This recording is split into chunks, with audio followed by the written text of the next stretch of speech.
Do you remember when Magnus Carlsen shocked the world when he said, "I'm not going to play World Chess Championship match. I'm tired.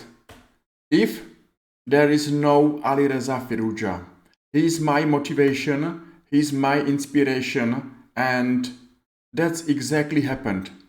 Alireza Firouzja till now was not able to play World Chess Championship match, and Magnus Carlsen, for this reason, maybe it's not playing for World Chess Championship title. Anyway, Magnus Carlsen, up to me, is one of the strongest chess player ever, and Alireza Firouzja is a chess future. So maybe one day we are going to follow game in a World Chess Championship match between Alireza Firouzja and Magnus Carlsen. But right now I have for you game between Alireza and Magnus. Alireza is white and Magnus is black, and this is only a rapid game, so short amount of time. Alireza playing with white pieces and Magnus is playing for fun. So bishop e2, exchange on e4, and now bishop f5. I believe that everything seems okay. Both players are going to build their position, and here Alireza played knight h4. Seems like novelty. Normal is bishop f4, and if Alireza play this move, we are in the middle of long theory. But Alireza is trying to surprise Magnus and played knight h4. He is going maybe to exchange this bishop and play one day for two bishops advantage. But Magnus played bishop d6, and maybe this is not the best move on the board. This bishop is going to be under attack. Once from e4 and the second time maybe from c5. So even this bishop looks active, looks great and powerful. It's not the best move on the board. Maybe for this reason it's stronger to play bishop e7, just immediately attack this knight.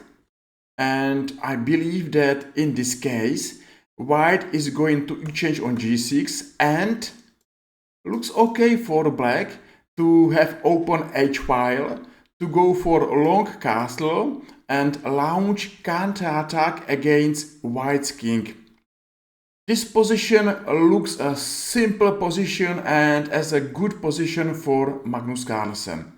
So Magnus Carlsen played bishop d6, and I hope that now we understand that this is not the best move on the board. Anyway, my name is Petr Koutný and I'm going to welcome you here. I hope that you are going to watch good and interesting chess video, and at the end, if you're happy, just feel free and press like or press follow and made my day. So c4 happened anyway, and queen d8. I believe that that's not idea behind queen a5, the move what Magnus played before. So Magnus played in the opening queen a5, and now just came back to d8. Of course, he's attacking knight on h4, and he's aiming after exchange on g6 just to play with h rook and attack white's king.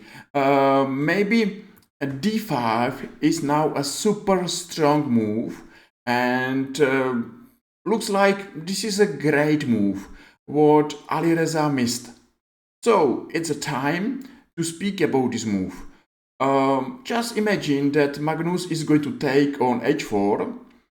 I believe that it's a terrible position for black.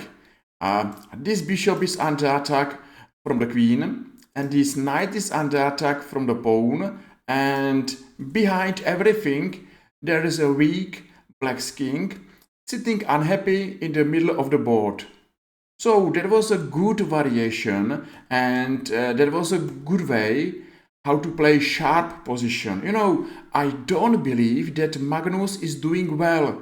No, I can't believe that Magnus has a chance to play against Alireza moves like queen a5 and then just come back.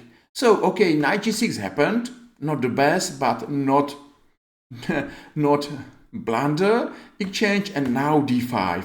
One move later, but okay, Magnus came immediately to h4, and that's a checkmate threat. So Alireza with smile played h3, and now Magnus Carlsen is going to play mistake.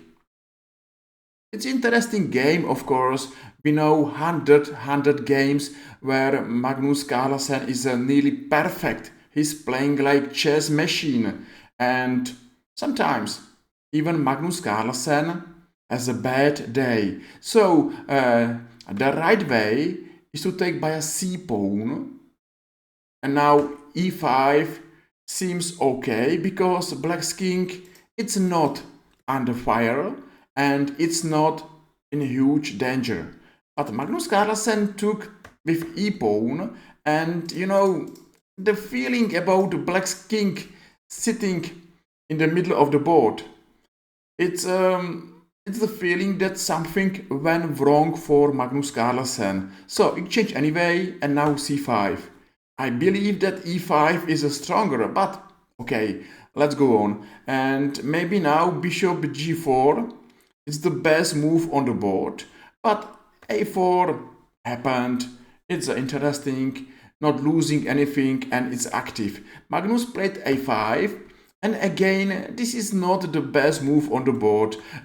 Maybe knight f6 looks okay.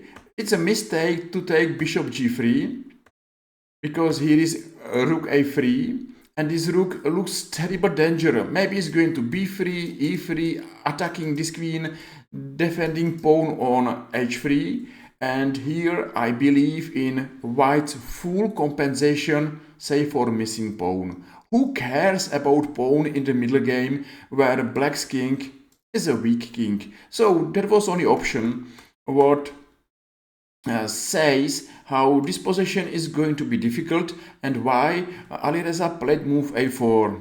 He is going to activate this rook somehow, somewhere. So a4 was interesting. Magnus played a5, going to stop this pawn, not going to a5, and now bishop b5.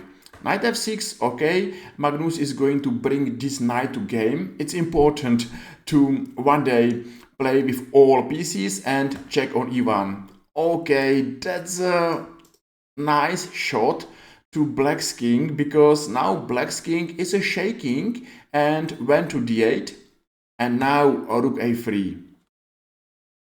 Just watch this rook, because this rook is going to be the biggest hero of this game, and you will see how this rook is going to decide this game. Anyway, this is a beautiful game, so let's go on. Now Magnus decided for now rook e8, exchange, and now rook c3. That's still interesting, because Alireza is going to c4 and is going to attack this queen, and later on we will see how this queen, this rook is going to h8. A beautiful maneuver of white's rook. Okay, Magnus saved one tempo, and now rook c4. Of course, this rook is attacking this queen. This queen has to come back again. Magnus is losing time, and now remember what's happened. Magnus played with this queen to a5, then to d8, then to h4, and then to h8. So not the most active queen on the board, but that's happened. And now bishop g5 happened, knight b6, and rook h4. I'm enjoying this maneuver, because this rook did amazing job, and he's still attacking black's queen, and looks like black's queen is dancing, and it's hard to say what the dance she's dancing. So she came to f8 and knight e4. Beautiful pin. And I hope that you have the feeling that this position is difficult for Magnus Carlsen. Alireza is more active, is delivering new and new threats, and still I'm missing Black's counter attack. You know, it's important to be active. It's important to not sit and wait, but strike, attack, and that's not exactly the story of Magnus Carlsen's game today. Okay, never mind. Magnus is fighting, and he came to c8, knight f6 and bishop f6. Okay, that's a threat. Of course, that's a danger threat. So what about Magnus? Magnus came to c7, queen d2 and queen c8.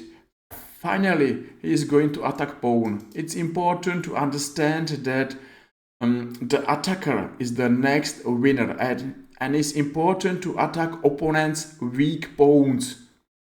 Believe me that every time, if you're more active than your opponent, you are going to have big advantage. So Magnus is going to defend, but not forever. And here, of course, he lost a queen for 2 pieces, and that's not a difficult homework for Alireza Firouzja to beat Magnus Carlsen. What to say about this position? What to say about this game? I believe that it was not the best game of Magnus Carlsen, but at the other side, Alireza Firouzja played interesting, amazing, and I think not bad game. Anyway, it was an excellent game, and he won against Magnus Carlsen. I believe that Alireza Firouzja one day will be the world chess champion, and he's great. His future is bright, and let's see what's happened in next months and next years. But he's super talented. He's great, he's young, and as I told you, his future is bright. I hope that you enjoyed this video. I hope that you saw something interesting, maybe mistakes, blunders, nice rooks moves, active defense, nearly everything what we are looking if we are looking for a good game. And if I'm right, just feel free and press like or press follow and make my day, and see you next time. Thank you and see you soon. Take care. Bye bye.